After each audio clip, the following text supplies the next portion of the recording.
আসসালামু আলাইকুম। সৃষ্টি একাডেমিক স্কুলের অনলাইন ক্লাসে সবাইকে স্বাগতম। আমরা আলোচনা করছি নবম দশম শ্রেণীর পদার্থবিজ্ঞানের সপ্তম অধ্যায়। এটা আমার সপ্তম অধ্যায়ের পঞ্চম ক্লাস। তোমরা যদি এই পঞ্চম ক্লাসটা ভালো করে বুঝতে চাও তাহলে আমার যে প্রিভিয়াস যে ক্লাস আছে চারটি, এই চারটিও ক্লাস তোমরা দেখে নেবে। এই ক্লাসগুলো আমার ফেসবুকে আছে এবং ইউটিউবেও দেওয়া আছে। তো আমরা ক্লাস শুরু করি। আমাদের আজকের আলোচনার বিষয় শব্দের বেগের পার্থক্য। আমাদের বইয়ের 7.3.2 পৃষ্ঠা নাম্বার 203 থেকে এটা শুরু হয়েছে। তো এটা নিয়ে আজকে আমি আলোচনা করব।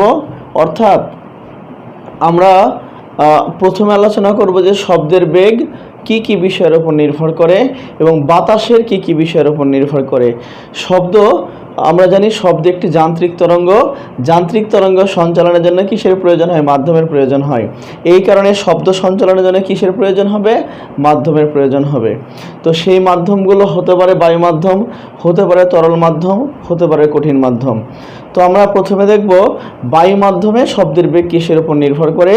বায়ু মাধ্যমে দেখো লিখে রেখেছি শব্দের বেগ বায়ুর তাপমাত্রার উপর নির্ভর করে। অর্থাৎ বায়ুর তাপমাত্রা যদি বেশি হয় তাহলে শব্দের বেগটা বায়ুতে বেশি হবে। বায়ুর তাপমাত্রা কম হলে শব্দের বেগটা কি কম হবে। বায়ুর তাপমাত্রার সাথে শব্দের বেগের যে সম্পর্কটা হলো সেটা হলো শব্দের বেগ বায়ুর তাপমাত্রার বর্গমূলের ব্যস্তানুপাতিক। তাহলে আমরা লিখি ভি হচ্ছে শব্দের বেগ,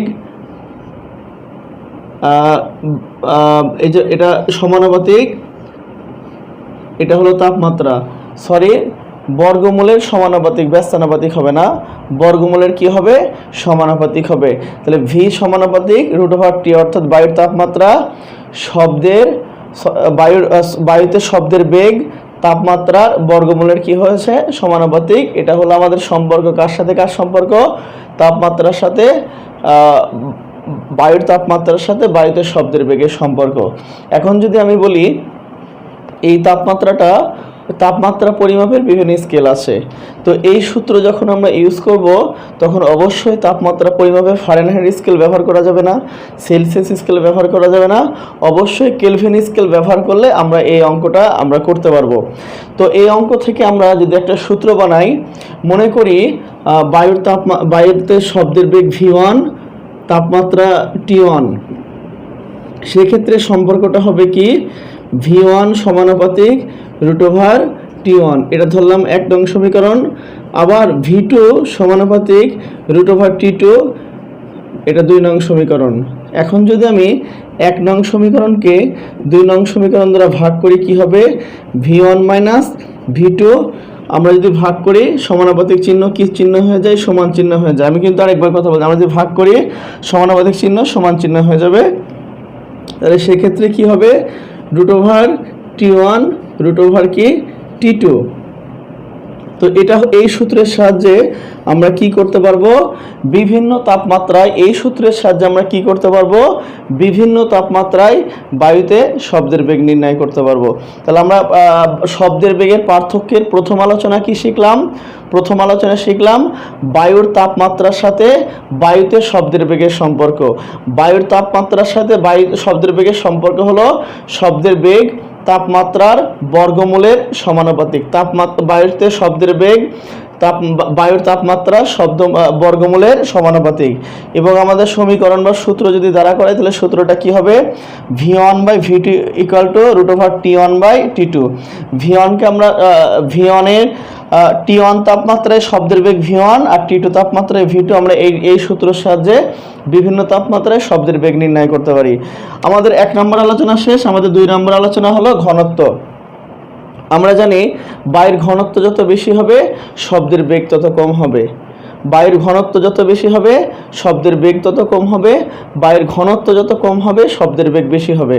অর্থাৎ শব্দের বেগের সাথে কার সম্পর্ক? শব্দের বেগের সাথে বায়ুর ঘনত্বের সম্পর্ক কি? ব্যস্তানুপাতিক। তাহলে সম্পর্কটা এরকম হলো V ব্যস্তানুপাতিক কি? √D। ডি হচ্ছে কি? ঘনত্ব। অর্থাৎ আমরা এটাকে সমানুপাতিক চিহ্ন বলতে পারবো, ব্যস্তানুপাতিক চিহ্ন বলতে পারবো।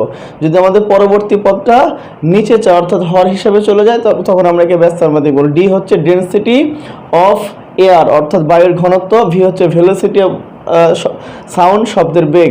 তাহলে ভি সমানুপাতিক 1/√d। তাহলে সম্পর্কটা কি হলো? ঘনত্বের সাথে বায়ুতে শব্দের বেগের সম্পর্ক হলো বায়ুতে শব্দের বেগ বায়ুর ঘনত্বের বর্গমূলের ব্যস্তানুপাতিক। বায়ুতে শব্দের বেগ বায়ুর ঘনত্বের বর্গমূলের কি? ব্যস্তানুপাতিক। আমরা জানি বায়ুতে যদি জলীয় বাষ্প থাকে, জলীয় বাষ্প থাকলে বায়ুর ঘনত্ব কমে যায়, আর বায়ুর ঘনত্ব কমে গেলে সেক্ষেত্রে শব্দের বেগ কি পায়? বৃদ্ধি পায়। তাহলে আমরা কি শিখলাম? যে বায়ুতে জলীয় বাষ্প যত বেশি থাকবে সেই বায়ুতে কি ঘনত্ব কি হয়ে যাবে? ঘনত্ব কম হয়ে গেলে শব্দের বেগ কি হয়ে যাবে? বেড়ে যাবে। কারণ আমরা কি জানি? ব্যস্তানুপাতিক সম্পর্ক। এখন আরেকটা লাস্ট একটা বিষয় আলোচনা করে দিই, সেটা হলো বায়ুর চাপের ওপর শব্দের বেগ কি করে না? নির্ভর করে না। তো আমরা আজকে আমাদের আলোচনা থেকে যে সূত্রটা পেয়েছি, এই সূত্র দিয়ে আমরা কি অঙ্ক করব? আমরা কি সূত্র পেয়েছি? আমরা সূত্র পেয়েছি v1/v2 √, একবারও রুট দেওয়া যায়, অসুবিধা নাই, √T1/√, কি? T2। তো এই সূত্র দিয়ে আমরা কি করতে পারবো? এই সূত্র দিয়ে আমরা অঙ্ক করব। আমাদের বইয়ের 203 পেজের নিচে একটা অঙ্ক আছে, আমি অঙ্কটা তোমাদের সুবিধার জন্য লিখছি। অঙ্কটা কি আছে? 10 ডিগ্রি সেলসিয়াস তাপমাত্রায় বায়ুতে, অর্থাৎ এখানে শীতকালে বলছে, আমি শীতকাল বললেও চলবে, না বললেও চলবে, বায়ুতে শীতকালে কি শব্দের বেগ কত? 332 মিটার পার সেকেন্ড। গ্রীষ্মকালে, তাহলে এখানে শীতকালে লিখে নিলেই চলবে, গ্রীষ্মকালে 30 ডিগ্রি সেলসিয়াস তাপমাত্রায় শব্দের বেগ কত? তো আমাদের এখানে শব্দের বেগ নির্ণয় করতে বলছে কয় ডিগ্রি সেলসিয়াস তাপমাত্রায়? 30 ডিগ্রি সেলসিয়াস তাপমাত্রায়। তাহলে আমরা কি করব? আমরা করব হচ্ছে অঙ্কটা দেখি সাইড নোটে কি কি আছে লিখে নেই। আমাদের প্রথম তাপমাত্রাটাকে আমরা T2 ধরলাম। T2 = 10 degree Celsius. তোমাদের আমরা আগেই বলেছি যে আমাদের কিন্তু অঙ্ক করতে হলে এই তাপমাত্রা দুটিকে কেলভিন স্কেলে রূপান্তর করে নিতে হবে। আমাদের সেলসিয়াস স্কেলে আছে, কেলভিন স্কেল ছাড়া কিন্তু এই সূত্র ব্যবহার করা যাবে না। তো আমরা কেলভিন স্কেলে রূপান্তর করতে হলে 273.15 দ্বারা গুণ করতে হয়, 273 যোগ করতে, 273 যোগ করলেই হয়ে যায় 200 কত হবে? 83 কেলভিন। তো এটাকে যদি আমি দ্বিতীয় তাপমাত্রা ধরেছি, তাহলে দ্বিতীয় শব্দের বেগ কি হবে? v2 সমান কত? 332 মিটার পার সেকেন্ড। এটাকে আমরা প্রথম তাপমাত্রা ধরি T1 সমান কত? 30 ডিগ্রি সেলসিয়াস। আমরা যদি কেলভিন করি তাহলে কি হবে?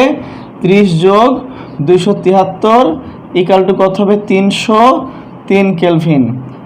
আর পরের শব্দের বেগ আমরা কি ধরলাম? পরের শব্দের বেগকে v1 ধরলাম। v1 সমান হোয়াট? এখন আমরা সূত্র ফেলি। সূত্র কি হবে? v1/v2 √, একবারও দেওয়া যায়, সমস্যা নাই, T1/T2। তোমরা এটাও দিতে পারো, রুটটা একবারও দিতে পারো। v1/v2 সমান √, T1/T2, অসুবিধা নেই। তাহলে আমাদের কার মান নির্ণয় করো? v1, তাই না? v1 এর মান নির্ণয় করব না? তাহলে v1 সমান কি হবে বলো তো? v1 সমান v2 নিচে ছিল, উপরে v2 √, T1/T2 এর মান হচ্ছে 283, আর v2 এর মান কত দেয়া ছিল? v2 এর মান ছিল 332। তো আমাদের যদি সমাধানটা করি, সবাই বইটা খুলে দেখো, আমাদের 204 পেজে সমাধানটা করে দেওয়া আছে।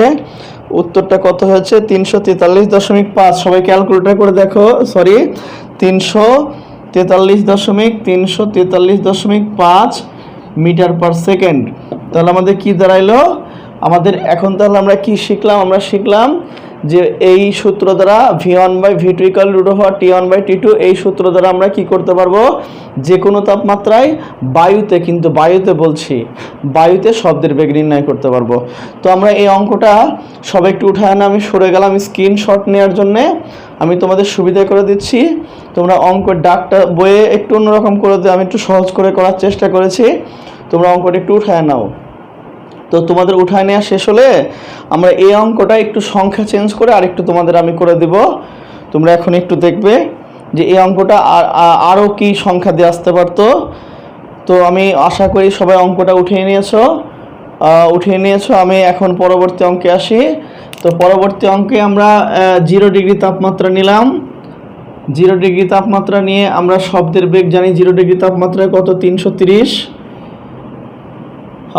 30 ডিগ্রির জায়গায় আমরা কয় ডিগ্রি নিলাম, 20 ডিগ্রি নিলাম। ঠিক আছে, তো যাই হোক, তো আমরা অঙ্কটা এখন করে ফেলতে পারবো।